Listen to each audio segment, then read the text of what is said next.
This is the collapse of the I-35 bridge in Minnesota and Minneapolis. Potholes could be literally any city in America. This could be the school floor of not any suburban school, but any inner city school. We've got schools that are falling apart, we've got schools that are failing, and we've got this other problem that college is way too expensive. What do we do? I mean, these are huge problems. What do you do? How do you solve them? How do you even think about it?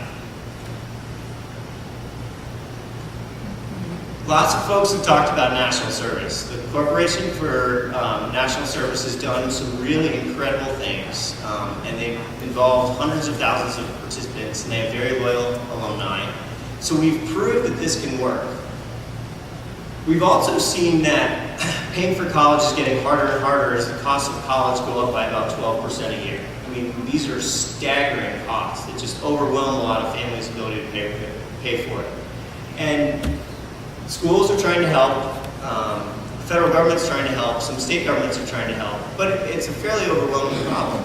And then something sort of interesting happened in the last couple of years. They've come out with studies where countries that really encourage their students to take a year off between whatever high school is and whatever college looks like, those students not only do better in college, but they end up doing better in life. You say, wow, I want my kids to get down to the books, you know, like no messing around, no doing anything, just get in there and you know, start preparing for life. Well, part of preparing for life is making sure that you're going to do well in the rest of it, and that you're mature enough to be able to not just sit in a dorm and drink beer with your friends, but to actually think about what you want for your life, what you want the world around you to look like.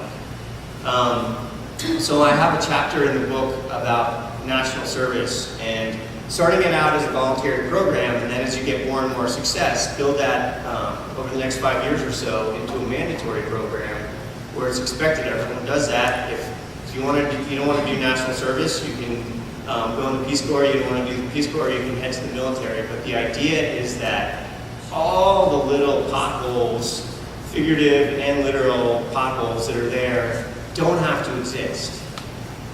Inner city communities that have been struggling for 5 generations, what happens if you can take a really significant 1,000 or 2,000 kids from the suburbs that can go in, that can mentor, that can do things that really help the communities?